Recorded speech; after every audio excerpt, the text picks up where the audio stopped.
problem with our video. We are live, everybody, and I think there's been a problem with spamming. Please ignore any spam messages. Stay on the page. It says the fun of being live in this modern world that we all live in.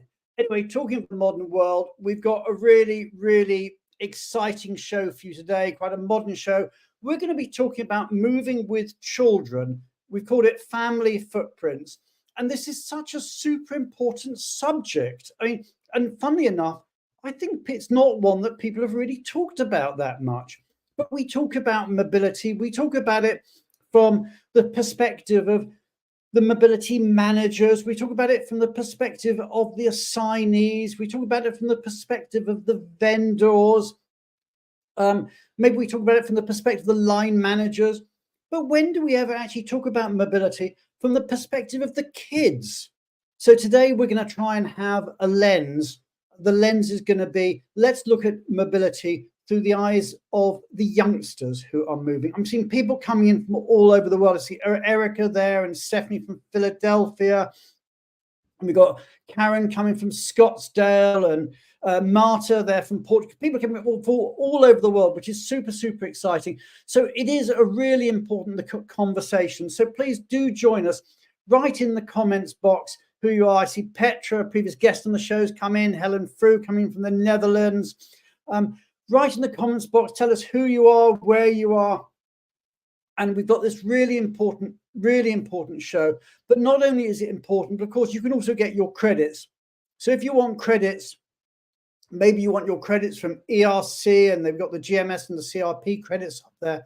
Maybe you want your credits from HRCI or from SHRM. The credits are up there. I'll leave that for a few moments. If you want your credits, then all you have to do is jot down the relevant number, the relevant code, or get your phone out and just take a little snap of it, or just screenshot it. Do whatever you want, but do make sure you get those codes. I know how important those codes are for you. So as the numbers build up, and we're getting large numbers coming in for this really important subject today, I just want to tell you about next week as well. Next week, we've got another quite important, really important subject. We're going to be talking about mobility, but in this time, we're going to be talking about managing your global mobility supply chain.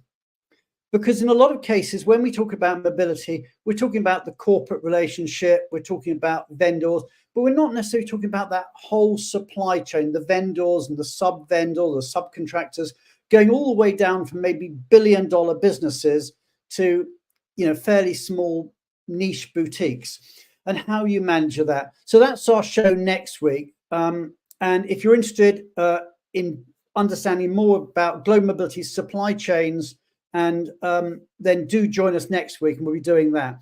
Anyway, that's all next week. Let's move on with this week's show. And the first thing I want to do is share with you some breaking news. What's been going on in the wonderful world of global mobility over the last 7 days? Let's have a look.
Many congratulations to everybody who's got a new job in the last week, everyone who's been promoted. And there's lots, if you are looking, there's lots of really good jobs out there. You saw the list. If you're looking for a move and that one of those jobs are of interest, then there's nothing in it for us. We don't take any commission. Just approach any of those companies. If you need any further details, feel free to approach us. But also, if you've got a job that you want to advertise, then tell us and we'll see if we can help you promote your job. It's a completely free service we offer the community.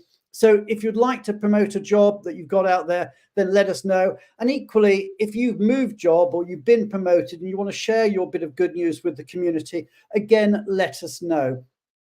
So let's move on. We're now going to move on to, as ever, we're going to be talking about immigration.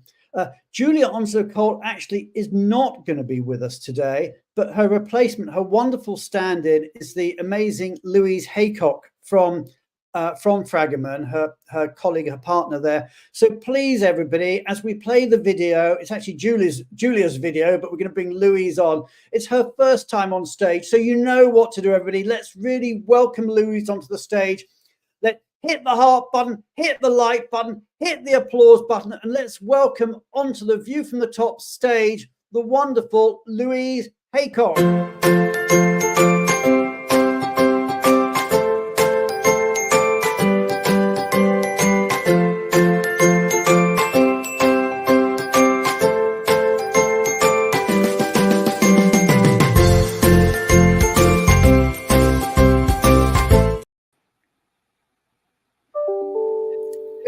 How are you doing? I'm very well, Brian. Thank you so much for having me today. Well, it's an absolute delight. It's a shame Julia can't be with us. I believe she may actually be watching in from home. But Louise, you're standing in, which we really appreciate. What are you going to be talking to us about today? Well, I want to talk to you today about the immigration position for children in particular. The position for children globally can be generally really rather tough because most immigration regimes have arbitrary cutoff dates for children over a certain age threshold. So they're not necessarily able to qualify to relocate with their parents. Now, the reality of that is that they're often very old rules that haven't kept pace with modern family setups. And they were made years and years ago, so they're really not fit for purpose anymore. Now, while some, like the US, allow children of assignees to relocate with their parents up to the age of 21, there are many others where the cutoff date is 18 for an initial application. And obviously that simply doesn't reflect the modern reality of what those young people are doing. Many of them are in full-time education, living at home, financially dependent on their parents. And particularly if you consider an 18-year-old, they could still be in high school. Similarly, rules around custody. One child that might find it harder to get a visa than the other simply because of their age. Yeah, absolutely. And plenty of examples of exactly that happening. So, for example, a senior move that we had recently was planning to relocate. His family were going to follow a year or so later. But actually looking at that in more detail, the eldest child would have turned 18 during that period. And that meant that we had to get all of the family a visa right at the outset at an additional cost to the company. So it's not a very satisfactory scenario in that particular instance. And of course, there may have been alternatives for that particular child. Perhaps they could have got a student permission. But I remember acting for families where they have disabled children who were over the age threshold. And actually, although there are some regimes that cater in that sort of scenario, so for example, Austria or Italy, not all do. And that can lead to either the segregation of families or potentially even the cancellation of moves. Now, we are seeing some cause for hope. So, for example, I know there's been a lot around Saudi Arabia recently. So sponsored workers of companies who have their regional HQ in the kingdom are going to be able to bring their male dependents up to the age of 25. But I think that's really sort of illustrating just how much these policies are needed and how beneficial they are to individuals. Now, I know that you are all familiar with the wonderful work of the Permits Foundation. A big shout out to Helen Frew, who has really helped me out today. And I know in our audience. I saw that. Hi, Helen. But we all know how critical the experience of the family is to the success of a move in general. Now, the Permits Foundation, in their most recent survey, they found a clear support for the broadening of the definition of a family member. So half of all respondents stating that even work-age children needed to be catered for within the immigration rules. And so certainly something that we would advocate for. And I guess, Brian, that really makes the recent news in the UK even more alarming. I'm sure many of your viewers here today will have seen and heard around the migration figures that were published last week. They showed that over 250,000 visas were granted to the dependents of workers. And it's been widely reported in the UK press that one of the measures to lower those numbers is around restricting the number of dependents that care workers could bring with them when they come to the UK. Now, there is some precedent for this. We're going to see exactly the same happening for students from January who will have their ability to bring their dependents with them restricted. But really, that is a sector who has suffered terribly from shortages, to the extent that we've had to have an exception for the skills threshold for them to fill the numerous vacancies that there are. So I'm really not sure that a policy where you have to pick your favourite dependent is going to be terribly helpful. Yeah. And just you pick your favourite child, yes. Well, I'm sure it wouldn't quite come to that, but it's not something that we would be advocating for. Absolutely. Okay, you can bring one child only. Yeah. No. Okay, so we'll see. There's always a trade-off, isn't there, with these things between the economics of the government and needing extra people in and the politics of trying to control migration. And that's a dynamic that we're seeing all around the world. Louise, it's been fabulous having you on the show. We really appreciate you standing in for Julia today. We're now going to move from immigration to tax. So everybody, we're going to welcome onto the stage Julie Barron, and in fact, she's bringing her colleague with her, Jessica Castro. So we've got a number of new faces on the show today. So please, everybody, let's hit the heart button, hit the like button, hit the applause button, and let's say farewell to Louise Haycock and welcome onto the stage Julie Barron and Jessica Castro.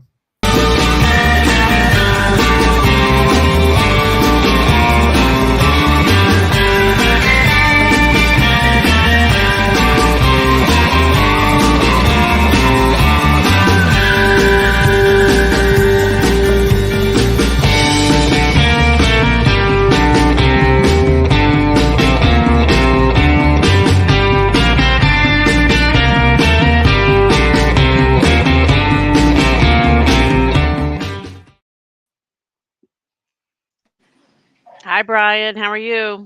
Hey, good to see you both. Jessica, welcome to the show. Jessica, where are you dialing in from? Hi, I'm from Brooklyn, New York. Cool. And we're not going to be talking about kids in this segment, although the rest of the show is. But actually, Julie, I was just thinking this is actually our last tax update of the year. It is.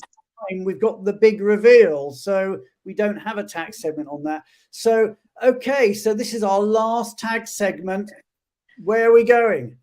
We are going to go to audits by some of the U.S. tax authorities. So not a very fun topic, but here we go, trying to warn some of our people out there of some things are coming up. So go ahead, Jessica. Okay, and whilst Jessica's doing that, in the audience, okay, you've got creative minds out there. If you can find a way of linking what we're doing on audit to kids and expat kids, okay, that's the challenge I'm throwing out to the audience. But Jessica, you give us the facts. Thanks so much. I'm so honored to be here today. So today, like Julie was saying, we're going to talk about the federal and state tax updates. So there is some audit activity there. It never stops. So from a federal IRS perspective, we've seen an increase in audit activity that is due partially because of additional funding that the government has provided to the IRS. Areas that we're seeing getting reviewed include failure to deposit penalties, or FTD, as some of you may have heard being named as, which relate to timing of payroll tax deposits. specifically on equity compensation. And we know that's definitely an administrative burden. So something the IRS has always focused on and continues to focus on. Another thing is review of independent contractors and whether they should actually be employees. So worker classification issues. I found the connection, Brian, to the expat kids. Fringe benefits. Fringe benefits, all the goodies that are provided to employees, such as meals, tax equalization payments, and hey, even school fees, things like that, right? Anything that relates to the kids. So that's something that the IRS looks at to ensure that it should be income. And obviously in a post-COVID work arrangement, expense reimbursements are also being looked at. So when you're working from home, are you being reimbursed internet or home office expenses? So that's something also that the IRS is zeroing in on. FICA, which is Social Security and Medicare tax, and federal income tax withholding on expats and the inpats. The IRS is reviewing to ensure that employers have proper documentation to support their claims, such as COC, certificates of coverage, or any treaty claim forms, that they should have them on file, and also should have reviewed them and sent them in to the authorities. Two more items from a federal perspective. The ERC, the Employee Retention Credit, the IRS has begun reviewing the credit claims for 2020 and 21 calendar years. So something to look out for if you did make an ERC claim. And lastly, from a federal perspective, is Form 1042 so it's information reporting and mandatory withholding obligations that are not reported in Form W2. From a state perspective, we continue to see New York being super aggressive, hence why I live in the state. They continue to audit employers for withholding and MCTMT tax, which is a payroll expense tax. They want to ensure that employers are reasonably withholding correctly. So it's a lot of work, those New York audits. We also see non-resident withholding reviews for short-term business travelers, which considers employees traveling from state to state for a short duration of time. And once again, in a post-COVID environment, remote workers. State authorities are reviewing assigned work locations versus where employees are actually working to determine proper taxation from both an employer perspective and an employee perspective. So PAT as well. And lastly, once again, from a state perspective, worker classification. Similar to federal, at the state level, we see reviews of independent contractors and whether they should be treated as employees. Okay, so thank you so much for that. So you got to an awful lot in your allotted 4 minutes. Really, really appreciate that up there. And you even got the kids in there too. So that's just perfect. Really appreciate it, Jessica. So thank you to everybody at Vialto for all your support. I know you'll be back in a couple of weeks' time, but it'll be a colleague of yours from Vialto will be on the show for the big reveal. We're now going to move on to talk about the big reveal. And I'm going to bring Kennedy Layton onto the stage and we'll see the video. What we have said is that one of the nominators who nominated a lot of people, who was very active, will actually bring them on the show as well. And during this video, we're also going to reveal who is going to come on the show to join some of our other partners as one of our top nominators to be on the show. Anyway, let's run the video and say farewell to Julie and Jessica and welcome to Kennedy.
Kennedy, good to see you. We're only 2 weeks away. I'm so excited. So, yes. Anyway, what are you going to tell us about?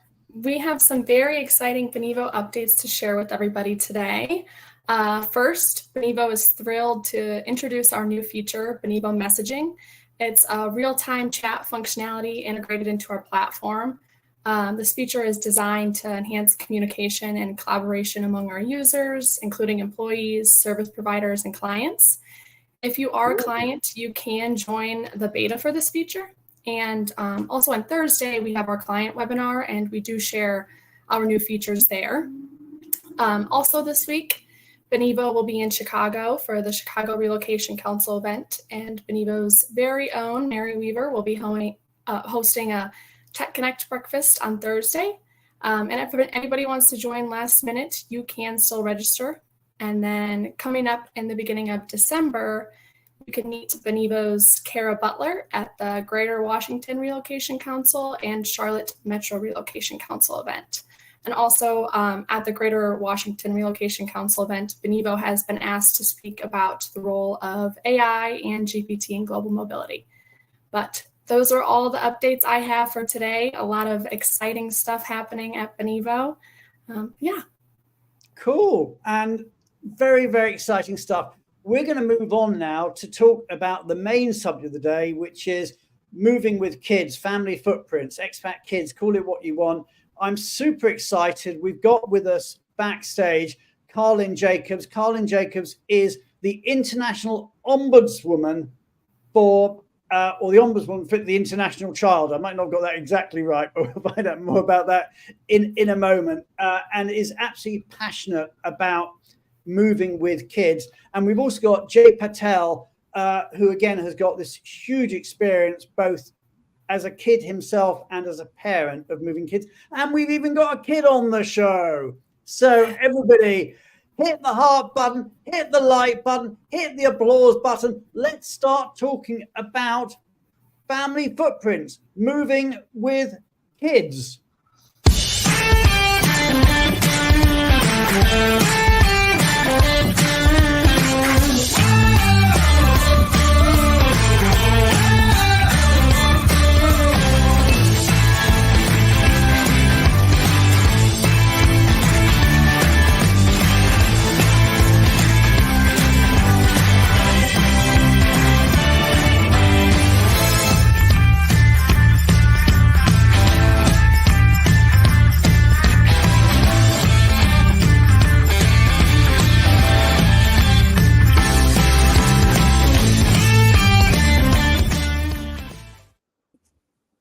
Hey, Brian.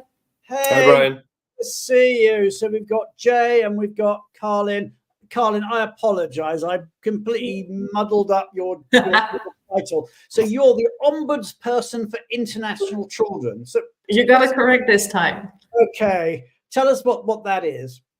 So it's a name that I was called at one point by one of the organizations I was supporting when they were asking me, like, so you're a social enterprise in this capacity and you're always advocating for children. Aren't you like an ombudsperson for international children? And originally I figured actually that there would be ombudspersons for international children out there already related to government authorities or in other capacities.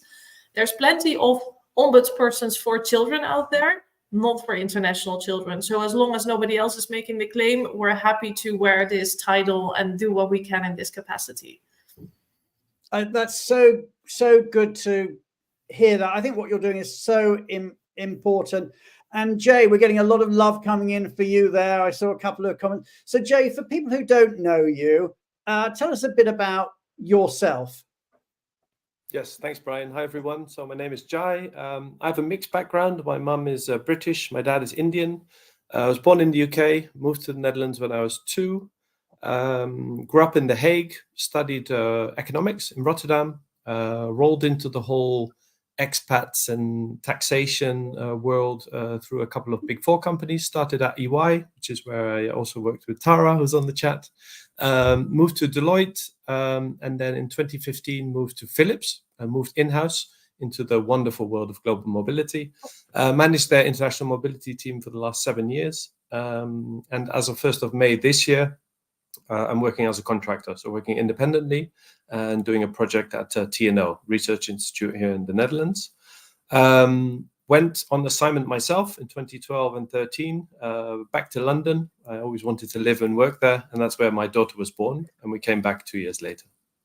Okay, we're going to get into some of your own experience in a moment, but I can see in the background there we have our very own expat kid.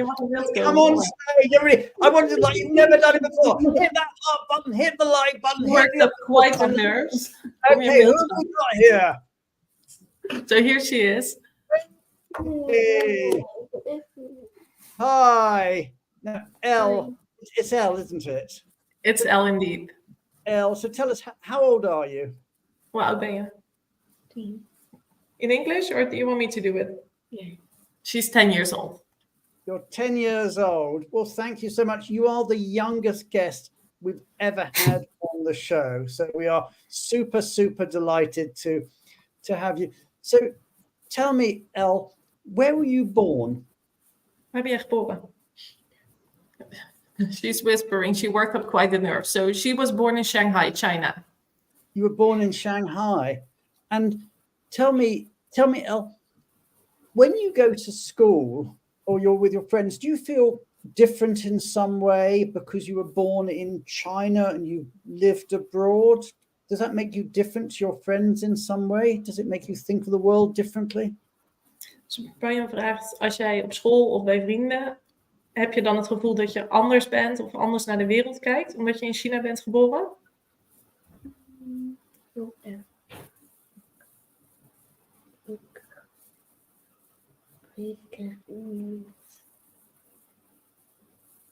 So she's saying that she's not quite sure at the moment. I think that's the nerves.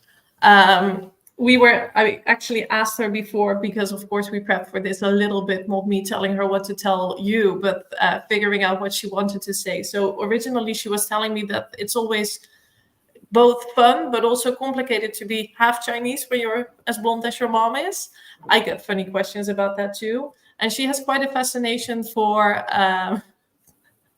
I'll pay her. I hope she has quite a fascination for languages.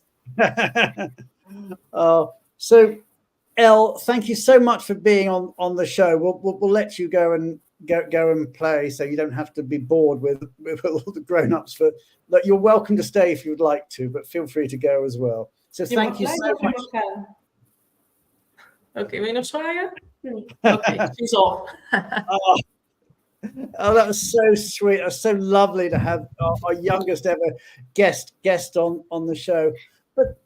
And I can see the hearts are coming up. LinkedIn is lighting up with hearts. But because there is a real question here, actually, I'm going to ask the audience this, okay? And then we can discuss it. How often do you think of international relocation from the perspective of the children? So I want you to think about it, not as moving children is difficult. You know, there might be issues with moving children. That's not the question. I don't want to get into that. I don't want to get into the technicalities of how you move with children. I want to get into what is their lens. How do they see a move? The question asking the audience is, how often do you think about international relocation, whether you're in-house or whether you're a vendor, not from your perspective, how you move the child, but from the child's perspective, what is actually happening to them? And these are the options I'm going to give you. And as I said, do be honest. The first choice was very rarely, to be honest, do I actually think about it from the kid's perspective. The second option is sometimes, but not often enough. And the third option is, well, I always think about it from the kid's perspective. So that's the question we're going to leave out there. So in the audience, do feed into LinkedIn and tell us what you think. But let's talk, Karlijn, from your point of view, and you do incredible work. But how often do you find that companies actually look at it from the other end of the telescope, the perspective of the child? Rarely. Most of the times when I speak to corporates, global mobility teams, and ask them the question like, what are you doing for children? Have you thought about children's experiences? The answer is no, we haven't thought about that yet. So it's not a no, we don't care, but it's nobody has ever asked us this question. This is a first time, and that's an eye-opener in itself. Okay. And Jai, from your perspective, yeah, Teresa's saying very rarely. I think if people are honest, we're going to get a lot of very, very rarely. Somebody else has said, I think that's Deborah Moore said that one. So, Jai, from your perspective, you moved with young kids. Tell us about that and try and look at it not from your perspective, but from their perspective. Yeah, I mean, my parents moved with me when I was 2 back to the Netherlands, so that's difficult for me to comment on. I just arrived here, before you know, I'm 4 or 5 years old. I speak English at home, Dutch outside, and you're raised bilingual. I moved to the UK with my wife at the time, and we came back with the 3 of us. Yeah, this is me. Oh, look at this. Okay, so who are we seeing here? So this is my mum on the left, British, Yeah. my dad in the middle, Indian, but wasn't born in India himself, was raised in Africa. And my wife is Turkish. She's not on this picture, obviously. So it's all quite mixed. So yeah, my daughter came back with us from the UK. Yeah. And those are my 2 cousins from my mum's side. What I can comment on is the earlier question, Brian, right? So how much attention does it get?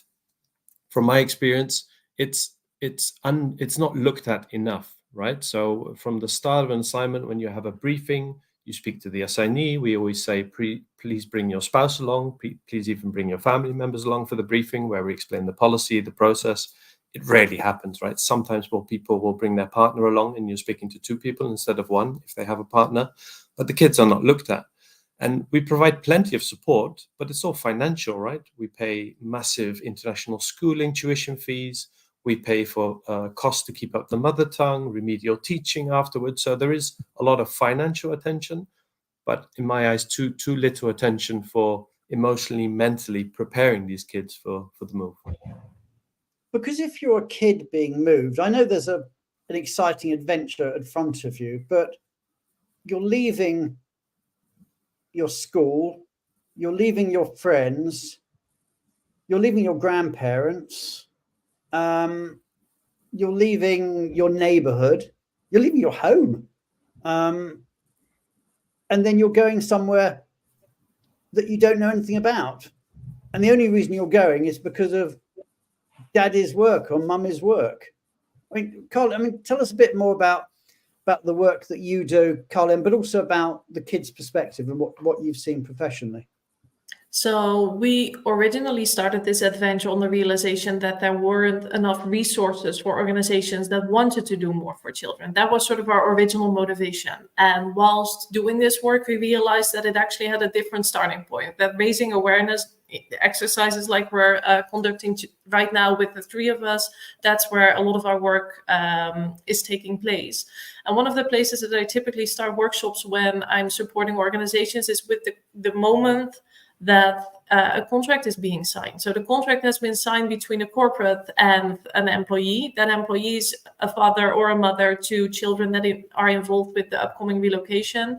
And then I ask people to imagine the moment that they go home, sit down their family and talk to their children about, hey, we're going to move to another country and it's to do with my job.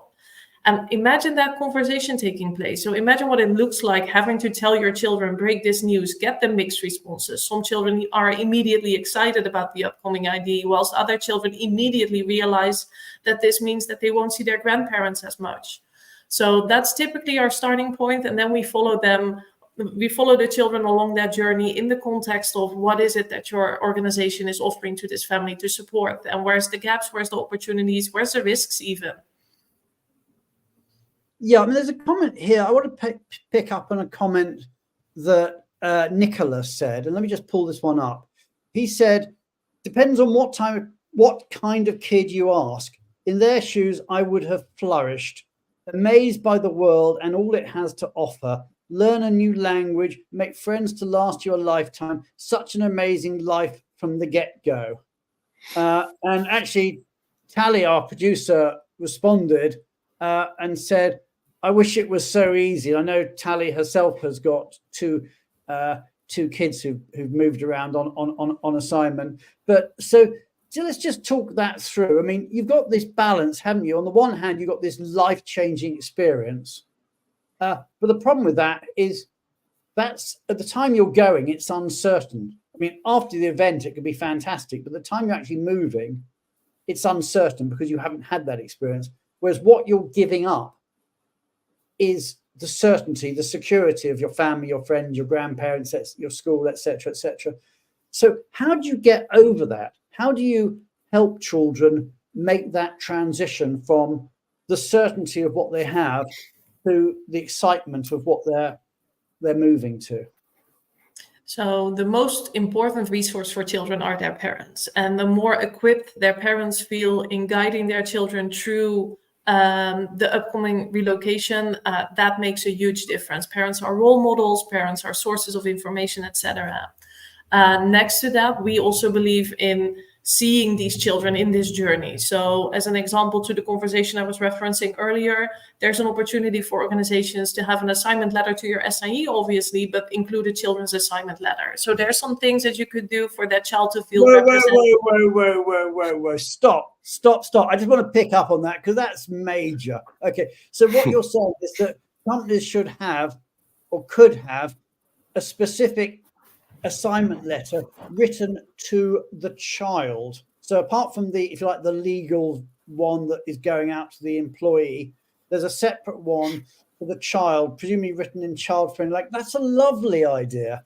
So, and I know with Expat Valley, that's something that you guys do, but tell us a bit about what a child's expat, well, let's take that. Sorry, we'll just take that slide off if we move for a moment. We'll come back to that in a minute. But just take about the assignment letter first. Just tell me about the assignment letter. Then we're going to move on to these other items that you've got.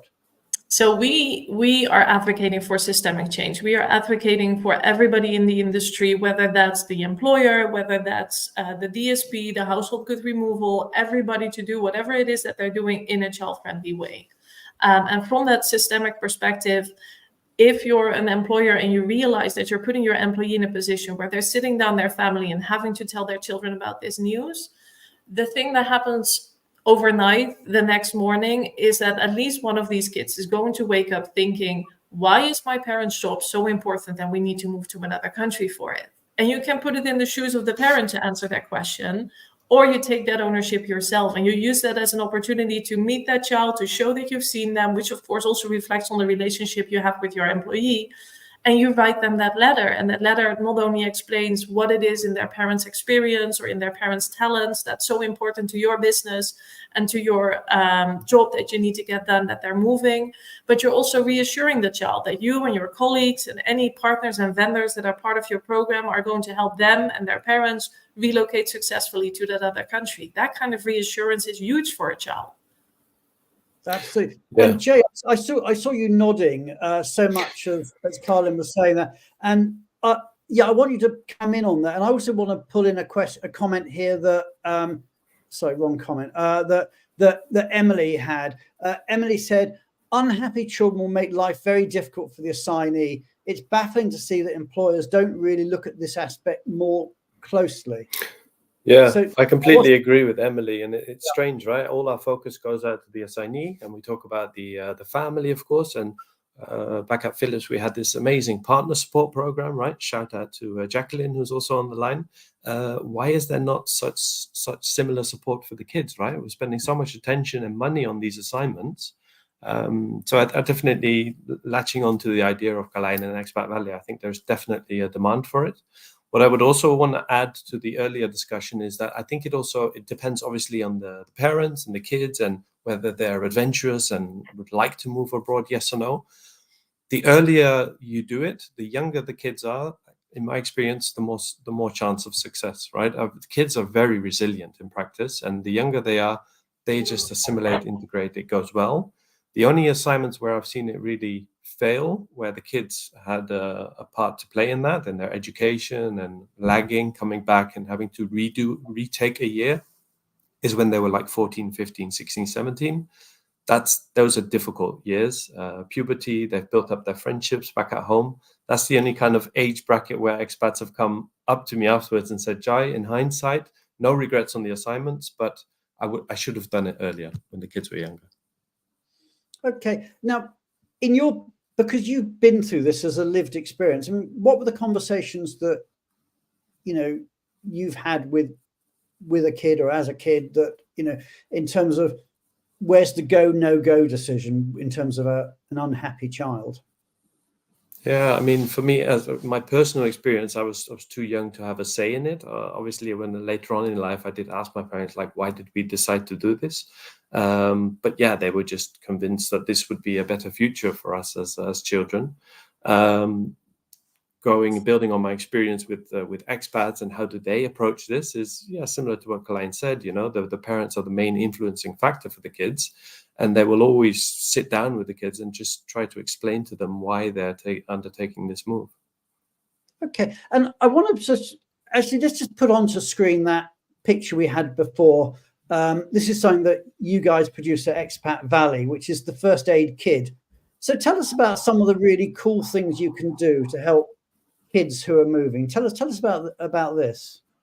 So we realized that if a child would want to immerse themselves in the experience, prepare themselves for what is coming, children typically relate really well to other children's experiences and to something that they can feel themselves represented in.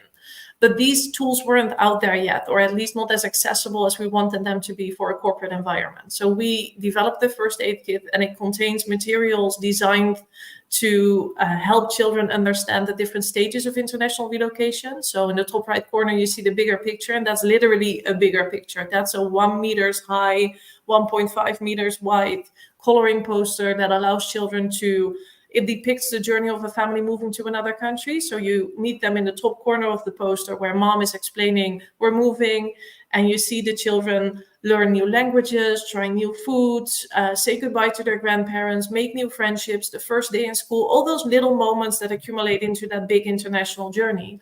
And we realized it's for children such an opportunity not only to educate themselves about what is coming and what part of the journey are they on, but also for them to share that moment of coloring that poster with their parents. I mean, my kids are of the type, if I ask them how their day in school was, they'll tell me it was fine. And that's about all the information I get. Whereas when we're engaged in an activity and it's sort of more subtle, that's when I get the real information. That's when they're willing to tell me how they feel about something. And that's what we wanted to create in that family unit. And I see you've even got sort of stickers or tattoos or something, haven't you? You know, little tattoos which show emotion. So whether they're unhappy or happy or scared or what. I mean, tell us a bit about some of that stuff that you do. So there's not one response that we see. There's not this is how everybody responds to an international journey. And even within the same person, there can be very mixed feelings, combination of excitement and nervousness, etc. So what we wanted to do is validate that it's okay to have all these different types of emotions. And then when you're a child and you're struggling to label those emotions or to express them, well, that's where the temporary tattoos come in. Like, that's just the best way to tell your parents, I'm upset today and this is how I'm showing it to you. And it does come off after a couple of days, so you don't need to stick with it. Okay, well, the risk of embarrassing you, Karlijn, I think you're doing an amazing job, and I'm going to give you just a quite simple free plug, which is that you've got resources out there which global mobility professionals can use. I think we've put them up before. Let's put them up again, the link. Or if you simply go onto the Expat Valley website, there's a lot of stuff that you can find useful. And to me, that would be useful not just for a corporate doing it for their employees, but also for an RMC using it to maybe differentiate themselves a bit in the marketplace and to provide a better service. Because at the end of the day, the one thing none of us want is a failed assignment.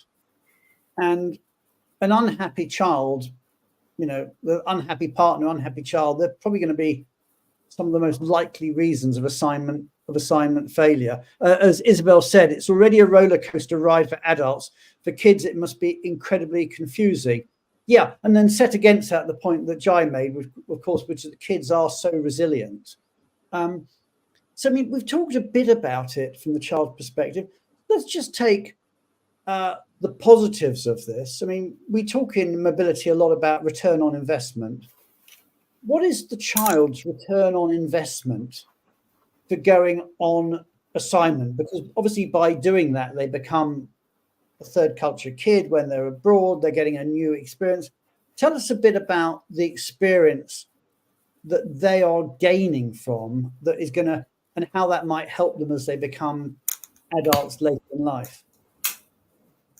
Jai, do you want to kick off that, or Karlijn, you started? Yeah, Karlijn. I'll finish and then I'll let Jai go. So from what I'm seeing, today's society is asking for people who have intercultural confidence, who are able to connect and communicate and work effectively with people from all over the globe. And what we hear is that children that grow up internationally, especially those that attend international schools, they experience such hyper diversity almost in their childhood, whilst also learning different languages at the same time. They just develop a skill set that many of us need to develop as adults to an extent that we probably can't even anymore. So I do think that if these children have the ability to navigate their childhoods internationally successfully, they have something going for them that helps them in their career and in their personal lives. Yeah, I would agree, Brian. I would just say, the word that comes to mind is just enriching. It's an enriching experience to you as a person for your life. I mean, I was born in the UK. I don't remember those couple of years, but it's somewhere in your head and it's an unforgettable experience. The same for my daughter. We'll take her back to London and say, look, Isla, this is where you were born. And I don't know, it just adds something to your life. And also the expats I would speak to would come back from all parts of the world, apart from the 1 or 2 assignments that were, let's say, well, not a complete disaster, but let's say would qualify as a failed assignment. Everybody would come back and say, I'm so glad we did this. You have your ups and your downs. But for us, for the kids, overall, it's been an amazing experience. New friendships, new experiences, and it's just a gift that you give them, even if it doesn't mean a second passport.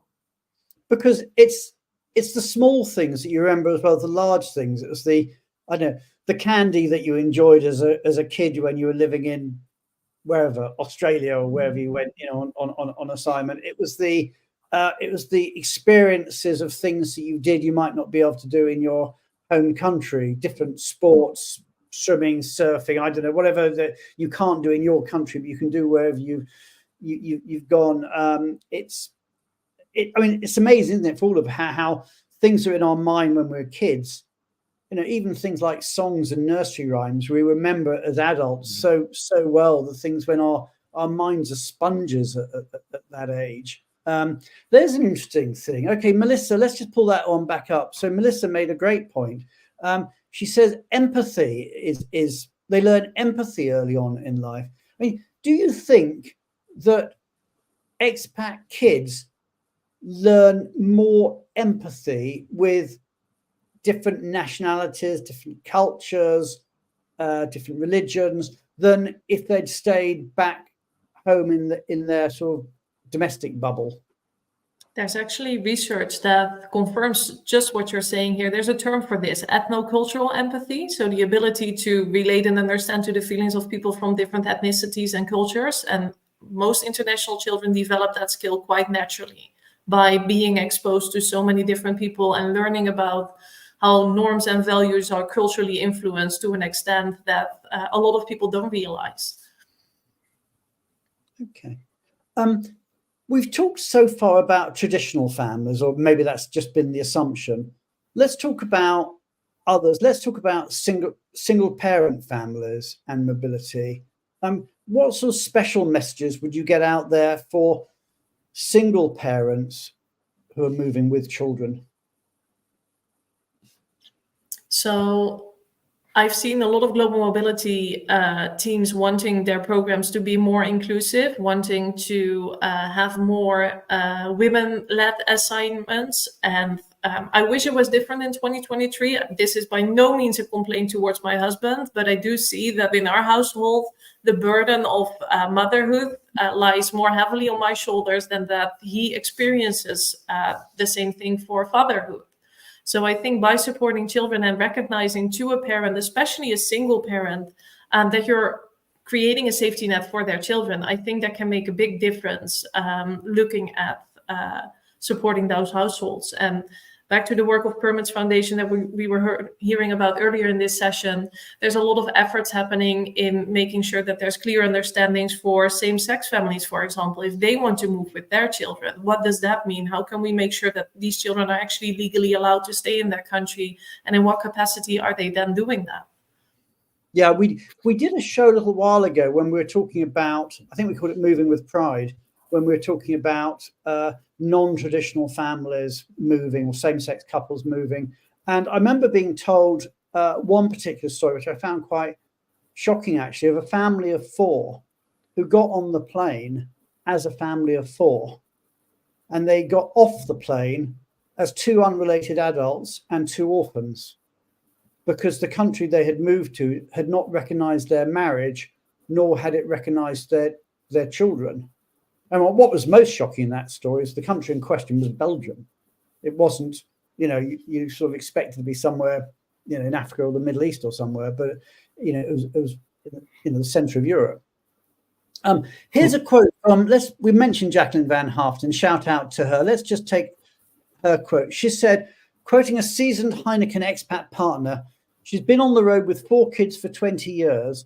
And she said, our kids are worldwise, but not streetwise. What do we think about that? Let's discuss that comment.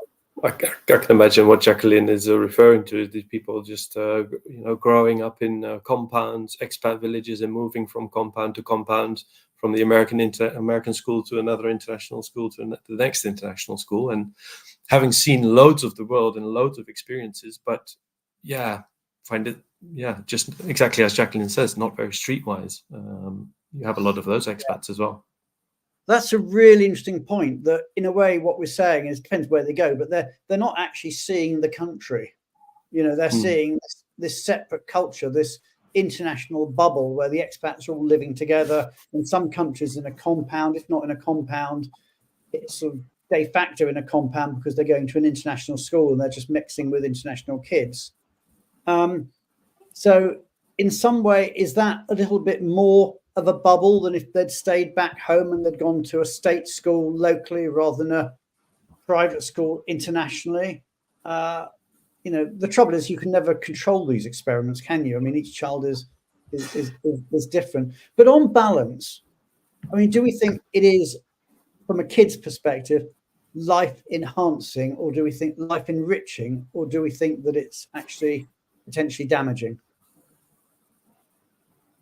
There's research into this, actually. People who've been asking a lot of repatriated children, or third culture kids, as we tend to reference to them. So children who've spent a significant part of their childhood living in another country than what they consider their home country. It's very mixed responses. I think there was about 2% that absolutely hated the experience. If they would have a say in it, it would not have happened in their lives. There was a significant portion, don't have the exact percentages ready, so I won't try and go there, that was very happy with the experience and felt it was very enriching in hindsight. And then there was the significant, the biggest part in the middle that said it was a good experience in the end, but there was a lot of hardship involved that I definitely didn't appreciate at the time. Yeah, and I think this all depends, Brian, on where you're going to, obviously, right? And I know for a fact, like Heineken, they're in quite remote locations in Africa, for example, where people really, they have to convince their family almost, it's a sacrifice you make. And having to take your kids in a bulletproof car, as a matter of speech, to school every day, and you literally live in that bubble, it's a big sacrifice to make. But yeah, I've spoken to expats who said, we went there for 2-3 years, we made good money, and it's an investment for the future. It all depends on the family and how they view it. Okay, we've only got a few minutes left. We've got about 6 minutes left, so let's try and get practical in those last 6 minutes. We've touched about it already, but I'll start off by preparing the children for their international life. Okay, so you are the parent, you're moving with a child. What should we be doing to prepare them for that move? How should those conversations go? What should we be doing?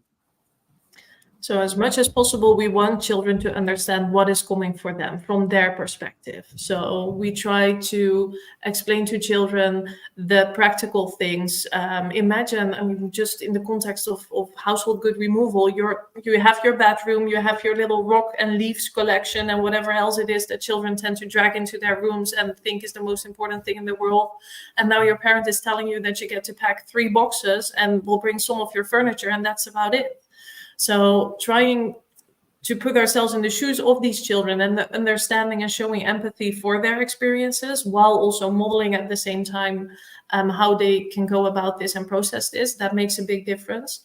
especially in the preparation stage, having proper closure. So goodbye parties, goodbye moments in different capacities is something that's often overlooked in all the hassles and everything that needs to be organized, but that can make a huge difference. And there's some great stories out there from organizations that do recognize how important it is. And they send a cake. They send a cake to the goodbye party. That doesn't cost a whole lot of money. And it's one way to signify that you understand what's happening in your employees' life. And kids love cake. So it's an easy gesture. Ideas here. I mean, I love the idea of making sure you have a goodbye party for the kids, of the company being involved and sending something along. I mean, are there checklists out there of things that you should be doing? I mean, and I'd love to know, those in the audience who are either RMCs or who are corporates, do they ever provide those sorts of checklists of actually how to make it easier for the kids? I mean, I'm hearing ideas here which are, on the one hand, blindingly obvious. On the other hand, nobody ever does them. You know, it's a bit sort of, I'd be interested to know, you know, where can I get the resources, and, you know, are there checklists that we can just share out that tell us what to do? There's definitely checklists out there. The link that Tali has been sharing gives access to a list to request a bunch of these types of resources. And we're constantly developing new ones to make international relocation easier from any stakeholder's perspective. Yeah. And I'm guessing actually that as the world changes with things like, you know, social media, there's so much more we can do now to help the transition than it might have been, say, 20, 30 years ago for, you know, if you like, from your generation, Jai, to your kids' generation, that there's such a difference there. Jai, what would be your, you know, you've done it, you know, and it's been done to you, you know, what would be your top tricks? We've got about 3 minutes left, so just resources. I would say, Brian, be open, be honest, or be open also about not only the positives, but also the potential risks, the downsides, the negatives, things that are going to be encountered, and involve them right from an early stage. Just ensure that it's clear that they also have a voice in this decision-making process. You know, expats I've spoken to, some would just go above the heads of their kids and just decide for them. But I think the ones where they involved them and they would come back to me and say, I said, oh, you haven't signed the letter yet. And they said, no, we're still discussing it at home. Some of the kids or one of the kids has an issue. And you need to go through that process, because once you all agree, all on board, so much higher chance of success, I would say. And what you say, Brian, with social media, etc., it's becoming easier to involve them as well and show them what it's going to be like, and share experiences from people who have been on assignment to that location before, for example, connecting them with families that have just returned. And exactly that. And, you know, for those of us who work for large organizations, you know, quite often, maybe not often enough, and that's a whole separate conversation, there are international support groups of employees within the same organization. I'm sure Jacqueline Van Haften is going to be hitting the like button massively at this point. That's the sort of thing that we should be doing to ease it for the children as well as for the parents, so that they're fitting in with support structures in their new location. Okay, definitely. We're getting towards the end of our hour. I'm going to bring back onto stage our other guests. I've got Julie Barron, we've got Louisa Haycock, we've got Kennedy, and we've got Tally. I think that's it. So just really to finish up, I mean, actually, I'm going to bring you into the conversation, Tally, because this has been your life, hasn't it? You've been on assignment. I mean, what was resonating with you when you heard this conversation? I think that in the end of the day, you were trying to decide if it's a good thing or a bad thing, if it's this way or another. I think it's all the answers are correct. It's both. And my kids are both grown up, and they were born in America. They grew up around the world, so they moved in all through their lives. So they're the typical third culture kids. And it really depends when you're asking the question and what has been their most recent experience and how they perceive themselves at the point of asking the question. Sometimes they would think that was the best experience they could have ever had. And in other times, it would have been the most destructive experience. So it really depends on when you're asking a question. And you as a parent need to be confident And definitely all the recommendations here of the preparation to the assignments are amazing and truly helpful. Okay, well, we're pretty much out of time. We're back next week when we're going to be talking about managing the global mobility supply chain, which is a huge, huge topic. Again, it's a topic that maybe is not touched on as much as it should be.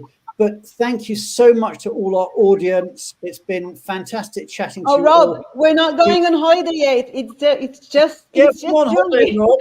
Yeah, not yet. I know you've had Thanksgiving and you're in the holiday mode, but no, we're definitely back next week.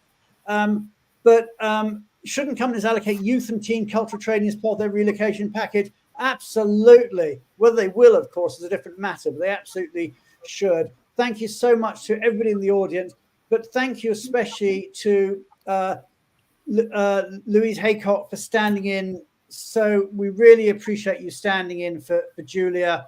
Thank you to Julie Barron and your colleague Jessica for giving us the tax update.